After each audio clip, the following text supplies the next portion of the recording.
Hey y'all, welcome back to the Bon Voyage podcast. I'm so excited. This will be a video and an audio. This will be on my YouTube channel, Talks with Leash. If you're listening to the audio and you want to see me talk about it, I have my Ghana shirt on. I got my Africa bracelet and my name, which in the Ghanaian culture, you have a name that correlates with the day. I was born Monday, so my name is Azurwa. So, I got some things I want to show y'all throughout this episode. But first, we are going to talk about how I prepare for it, what you need to take with you. Then I'm going to get into the days and everything like that and the whole experience. So, grab you some snacks, okay? If you're driving, turn it up. But if you're watching, grab you some stuff. I'm going to be looking at my phone just to, make sure that I have everything that I want to talk about. So first, I do want to say that I did take this group trip with Hues of Africa. Her name is Tiffany, and so I didn't plan anything. The itinerary was already out there, and I just went and showed up. Of course, I did a couple more things before that, but I just want to preference that, okay? So I went for Detty December. Previously, it was talking about the year of the return, but now it's known as people just go out there, party, have fun, and have a good time in Ghana, and that is what we did. So I was there, I would say roughly like 8 days. I guess it was 9 days, but with traveling, it takes a whole day to get there, and I got there late, so I only was like there for like a couple hours before the next day.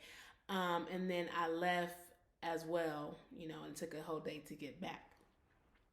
I did do a layover in Amsterdam. I think that was very easy. I was able to go out and, visit, like see the city in Amsterdam. That was really cool as well. So I got another passport stamp, period, okay? Because that's what we need to be getting. And yeah, that's also my vlog. I did a whole vlog on my YouTube channel that y'all can go watch as well. So those are just light plugs within the traveling. I flew Delta. You can fly many different ones. Delta was just what I flew because that's kind of what I knew and was most comfortable with. I didn't do basic day because I needed to stretch, okay? So I did like the next one, which was like premium. That's just some insider stuff. It's like one person next to you.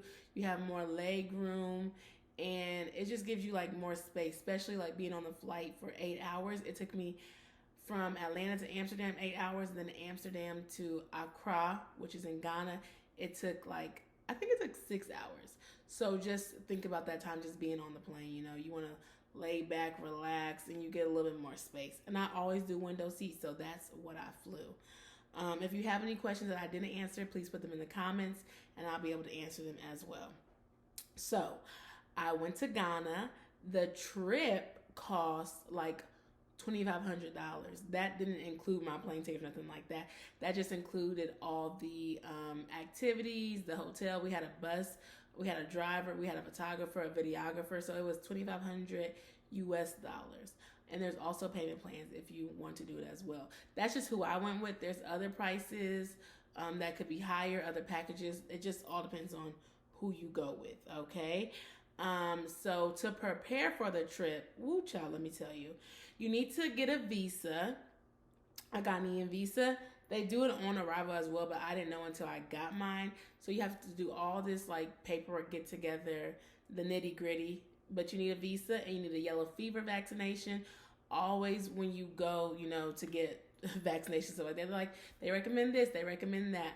I did get a couple of the recommended ones. That's up to you. You don't have to. I am not your advisor, travel advisor, whatever. But I did get them just because, you can't really drink the water over there. There's different type of foods over there. You do need to get like malaria pills, and then you can also get diarrhea pills as well if you, if you get upset stomachs and different things like that. So that's kind of what I did to prepare. I also got like travel insurance, just for me, just to know what I, just in case anything happens. And also, you have to have a passport at least like 6 months, and you got to remember this because this happened to me. When you apply for your visa, it could either be a year are 5 years. But if your passport expires, they're not going to give you the full 5 years. So just think about that. But a single entry is like 60 and a multiple entry is $100. I kind of waited till the last minute, like November, so I was kind of a little bit stressed out getting it, so I had to do expedited. But if you want to go early, if you want to get it early and you know you're going, you can get it as early as now, and then you won't have to be stressed out, and then you can figure out all the other stuff that you want to do. So that's kind of like the preparation about it, what you need to pay up front. And so that just comes with just going to another country that requires a visa, pretty much. That's what you will have to do there. And so when I went there, oh, actually, it was 2,900. I thought it was 2,500. It was 2,900 actually. Oh, wrong price. So let me not quote it wrong. It was 2,900, not 2,500. I think I've been telling everybody 2,500. So I'm sorry if I told you 2,500, but it was 2,900. Okay. So when we got to Ghana, we had like a driver come and get us, and they took us to the hotel. Our car traffic, child, was interesting. And it is hot in Ghana. It is hot. It's like 90 degrees. So make sure you bring a fan with you. Make sure you have light clothing. Make sure if you want your hair to already be done, but you can't get your hair done over there if you want to. I just had regular braids because I didn't have time. So if you want to go on an extra day or something like that, if you are going on a trip or something like that, plan to get your hair done and then just come in a day early, because usually flights land at nighttime kind of, or like in the afternoon time. So yeah, that's kind of where my luck, went down, because baby, it was like $400 more to come earlier in that day. I was just like, no, I'm not going to do it. So there's that. So then the first day when we was in Ghana is when we went to do like a city tour of Ghana. So I thought that was really cool. We went to the like Black Star. We went to Independence Square, which it has all these different monuments. Some of these pictures are on my Instagram as well if you want to go check them out. But it had all these monuments. It had the Independence Square. It had the star and everything like that. We even went to one of the museums where one of the first presidents, they have a memorial there for him. And then we just drove around and kind of just like sight saw. And then we went to Afrofuture. Afrofuture is kind of like Coachella, but African. So they playing Afro beats. They having music. They have food. They have everything out there. But I think people leave. But it could last up to like 5:00 in the morning. And so if you want to go to that, you probably want to go earlier than when I went, because we went like the last day. So I don't know how long it really lasts, but it would be the last day for us when we went. And so that was like December 27th is when I flew. And then I got to Ghana December 28th, because I said it took a whole day. So if you want to go to Afrofuture, you might want to go a little bit before, so you're not just there on the last day. Okay? So then after that, rested, did whatever we needed to do, because, baby, it was a long day, okay? Let me tell you. And we were getting up so early because we had all these things to do. So after that, we also went to the Makola market the same day, because that's like the largest market, one of the largest markets in Ghana. So that was kind of cool to see. And then the next day we went to Aubrey Gardens, which is a botanical garden. And actually, Bob Marley's like wife lives up there. She lives up there and has like a studio and stuff like that. So it was botanical gardens. Like I'm not an outside girly, so I really wasn't really impressed about the botanical gardens, but it was a cool experience. And then we went ATV riding. It was so hilly, so scary. It was up, down, around. It was fun though. And then we went to go see a waterfall. So the waterfall was just like, I don't know if it's man-made or whatever. It was just like a cool waterfall to see. We had to walk. We had to walk through the dirt, the stairs, and everything. We were just walking out there, just going and just looking at it, So that is what we did on day 2. We went to all those 3 places, okay? It was a packed schedule. Do you hear me? The waterfalls was nice, and then I probably just slept. Okay, I just had to get some rest. So then the next day, we actually headed to Kumasi because I went to 3 different cities: Accra, Kumasi, and Cape Coast. From Accra to Kumasi was 5 hours. So we took a bus 5 hours. Then we went to the Mahai Palace Museum, and that is where the Ashanti, that's in the Ashanti region, and that's like the Ashanti Museum. So we went there, we learned about the kings and the queens and stuff like that, which was really cool. There was like some famous people that went there from America or whatever, and we just learned about the history, the culture, about the kings and queens, and everything that went into that. Then we tried KFC, and so that's on my vlog where we tried KFC. It was good, but the food was spicy. The chicken was spicy, and I'm not a spicy girl. The fries was kind of different, you know, so that was cool. And then we went to a place called Okomfa Anoki, which is a sword site, and the sword is really, really important in the Ghanaian culture. It's like a sword placed into this museum, and it only comes out so many times a year. So we went to go see that because clearly it didn't come out when we seen it when we was there. I meant. And then we went to we went to the hotel because that was New Year's Eve night. So we went to the hotel, we got dressed in Ghanaian culture. They do go to church, so we did go to church, and we just went to that as like a, you know, it's just like a Ghanaian thing to do, go to church and then you go party or whatever. So we went to the service, they was praising, they was preaching, they was doing all that, you know what I'm saying? And so then when we went out, there was like a club next to us. We didn't really like club because we didn't know that people really don't go out that night. We know they go out the next day. We didn't know that till we got there.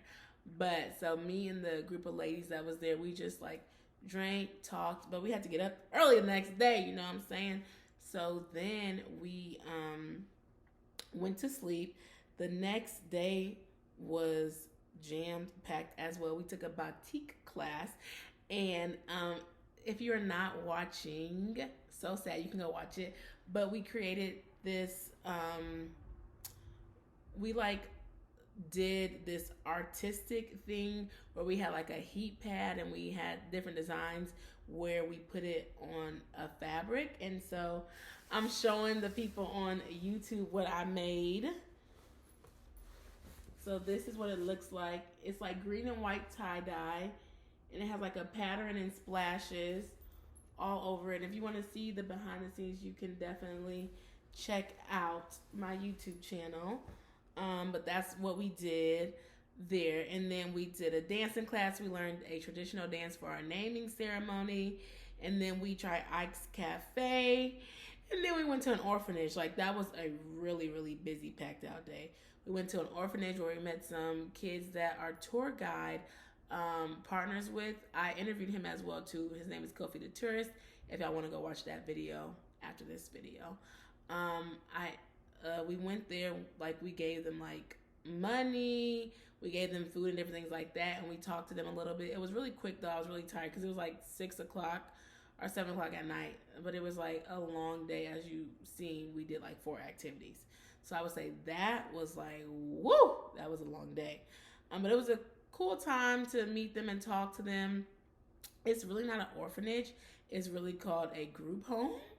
But in Ghana, I guess, I don't know why they don't call it orphanage, but like anybody, the government does not help them. And so they get donations and stuff like that from people. So that's kind of like where they're looking for donations and stuff like that. If they find a kid, like if the government find a kid, they'll take them there because they know that it's there, but the government doesn't help. So I don't understand that, but that's not my battle to fight. But that is ultimately so sad. And so they have to apply for money different places, and it's like ages from like literally like infants all the way up to like 20 something. Like some people are in college there, but they age out as well too. So that was like really interesting to see all the kids there, and they're just like chatting, laughing. They are smart, y'all. These kids are so smart. I'm like, child science, engineering.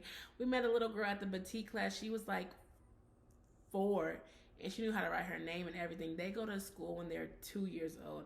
Education is really, really important over there, and I think that is really cool and really something like different to see. Their colleges and everything like that, like they value education. Like, I mean, America says they value education, but like no, like they value education over there. So that was really cool to see.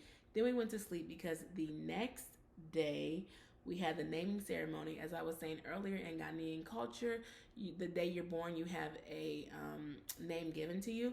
So my name is Ajoa. So we were presented like in traditional wear. We had kente on, and they presented us these certificates with our name on them and like sashes or whatever. And so we kind of did our dance. We had a whole ceremony, which was a really cool experience.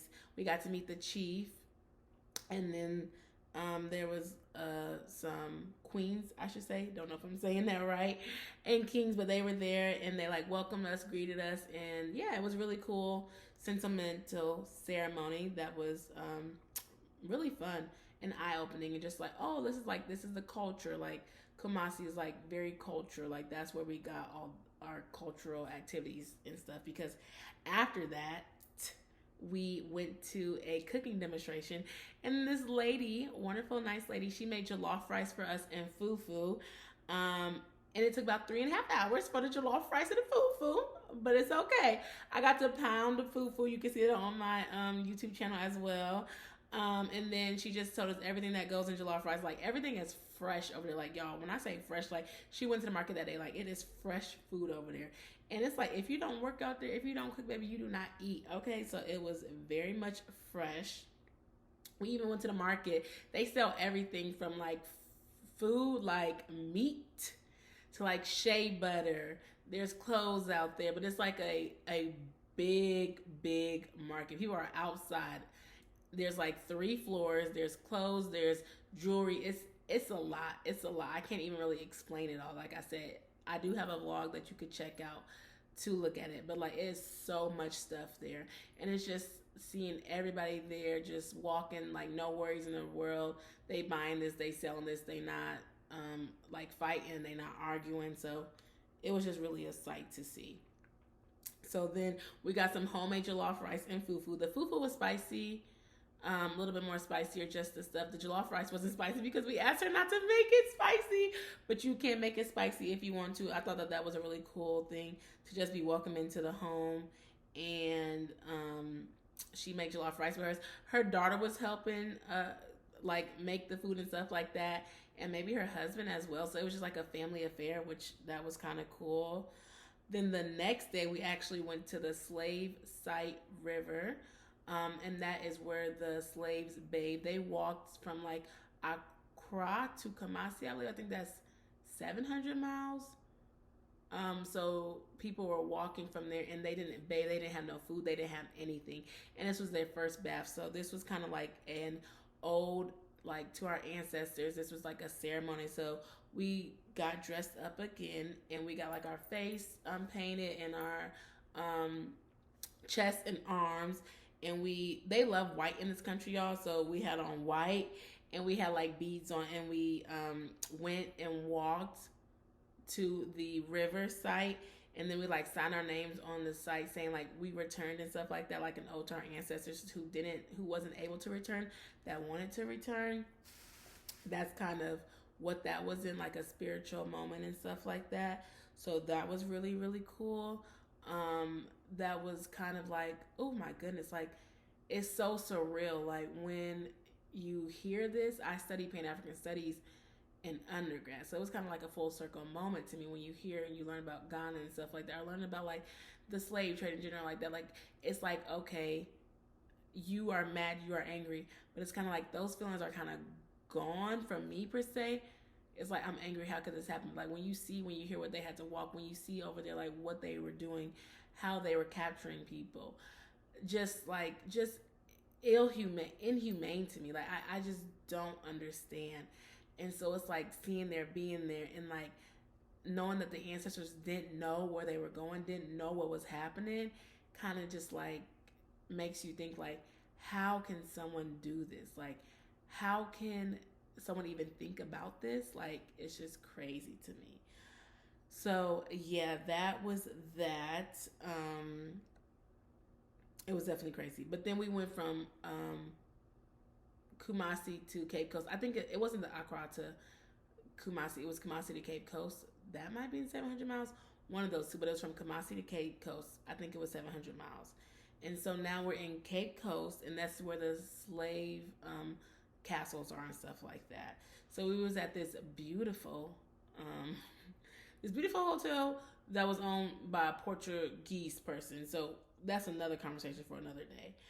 But the next day we went to the slave castle, which is Elmina Castle. It's like the most popular castle, and that is where the door of no return is at. And like I said, if you want to see these videos and pictures, I'm gonna keep saying go to the YouTube channel or go to the video, because that is literally where all this stuff is at. Or on my Instagram, a millennial on the move.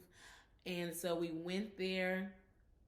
We seen what type of conditions this was. We seen the door of no return. We seen the like sight, the view, the water, and everything like that. We even seen like the person. I guess he was called the. I don't know if he was called the king or not, something like that. But whoever was over it, that we seen how they lived versus how the slaves lived and stuff like that. Our ancestors, I should say, how they lived. Like the conditions was just so harsh, how they treated them and everything like that. Some people on the tour was really, really mad at, and they was making comments and stuff like that, like rightfully so, honestly, because it was just like, how do you even do this to people? And so we just learned about like actually how those weren't even made for slavery. It kind of just happened. And like, again, how they captured people, what they did. People, they were capturing people from all of West Africa. They just would come from Ghana because they weren't able to get to the North Africa. They was able to get South Africa. So they only had West Africa. So that's why a lot of slaves and stuff like that, people like they're from the West Africa, they were captured from like Nigeria, Liberia, but it's like they were only able to get the ships to right there for that water. So it's just so sad and how they treated them and everything like that. And so then we went on a boat tour in the Atlantic Ocean. We seen the fishermen and stuff like that. And we was out in the middle of the ocean, baby. I was so nervous trying to ride the boat and don't know what I'm doing. Okay, drive the boat, not ride the boat.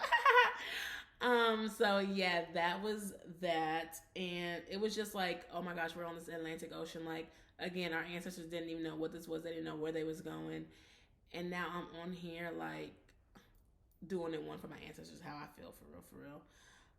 And then we went to the beach area. We ate some lunch at the beach, and like they say, African time, baby, your food take forever. So pack a snack with you, baby. Pack a snack with you, okay? Because you're gonna be hungry. Then at the end, we had African drummers and dancers, and so we danced with them a little bit. They performed for us. It was really cool. This was like the last night, I should say, but it was really cool. They were there dancing, playing music, and different things like that. It was a cool experience. I've always wanted to like, be a part of the culture and like listening, like being there. You see it on TV, you see it on Instagram, whatever. Like being there, seeing them perform was really, really cool. And then yeah, the next day we were leaving, but we ended up going to the beach again to see the water. Like we put our feet in the water and stuff like that. So that was cool. We went to one of the malls, but we had to drive back from Cape Coast all the way to Accra, which was like 5 hours or something like that. We went to the mall. They have all the stores and the shopping and stuff like that. And then we picked up our outfits that we had made at the beginning of the week. So if you want to go over there, you can get outfits made. You can get your own fabric and different things like that. All you need is a seamstress, and they will make outfits for you as well. And if you know somebody now, you can actually have them make outfits for you before you get there. And then when you get there, you can go and pick them up. So yeah, that's kind of the trip, I would say, in a nutshell. That was like every day of the activities that we did.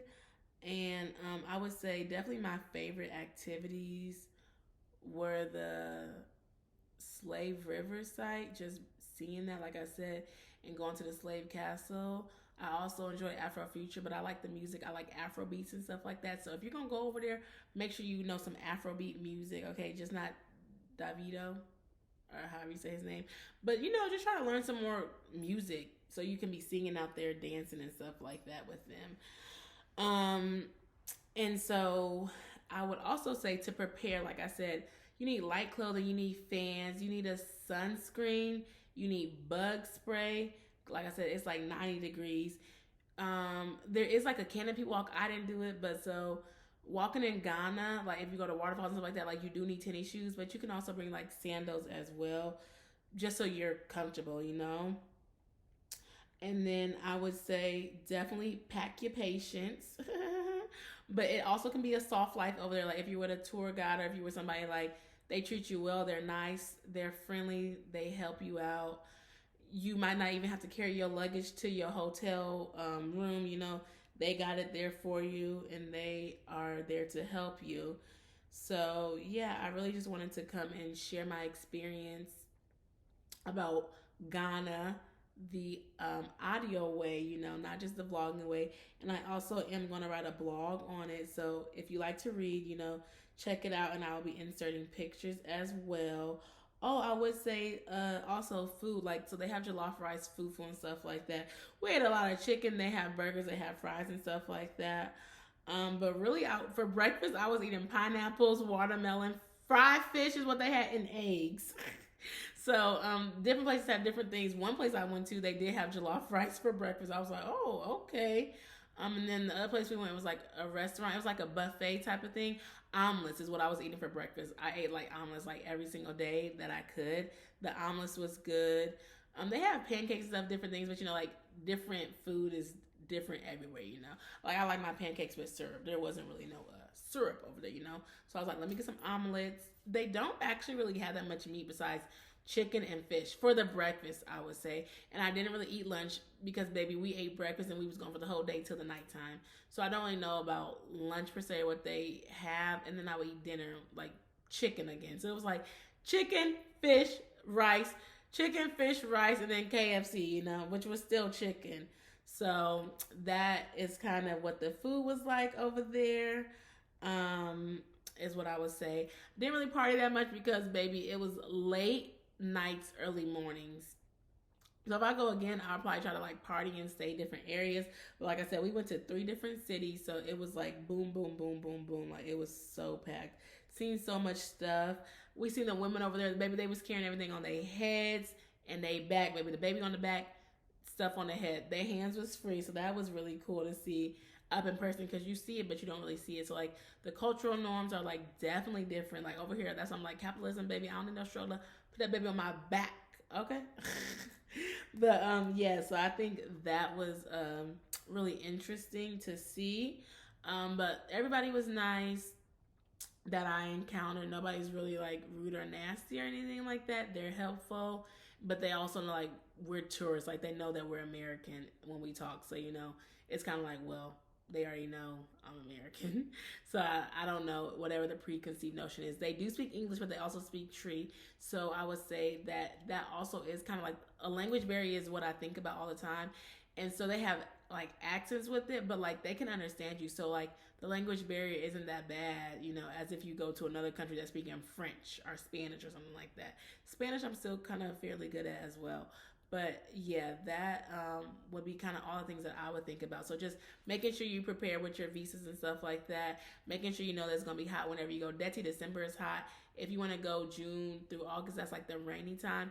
But I'm speaking on if you're going for Detty, December. We went to 3 cities. You might just want to stay in one city. I would probably suggest getting a tour guide unless you are going with a tour group. There's different groups or whatever to go with. So you can find those on Instagram and stuff like that. You know, like everybody's going to Ghana in December. So there's that. That would be another way to find it, just Detty December and seeing who's going, seeing what's happening. Because it's a popular thing now. So everybody's going to go back as well. So that is really my trip in a nutshell. I do want to show y'all what I got. Like I got a couple bags and stuff like that. So I do want to show y'all that. But other than that, that's really all I can think about. If I have like a part 2, I will let y'all know. But yeah, like I said, if you have any questions about my trip, definitely let me know and I will come back and answer those questions. So yeah, I got a flag. Everywhere I go, I get a flag. So I got a Ghana flag. The star in the middle is the black star. So black people, we are stars wherever we go. Remember that. And I got a fanny pack, just like African design. And then a magnet. And then I got this cute bag. Cute kente bag. So, yes, that is what I got. And I got bracelets for my family and stuff like that as well for their day of the names. And I'll put the days of the names on my YouTube video, and I'll put it in the podcast description. And you can see like what your name would be. If you're a female or a male, that's the difference. And then for the day, it would be different. So yeah, hopefully you enjoy this video. Let me know if you did or not. Comment, like, and subscribe, and I will see you on the next episode of Bon Voyage the podcast. Bye.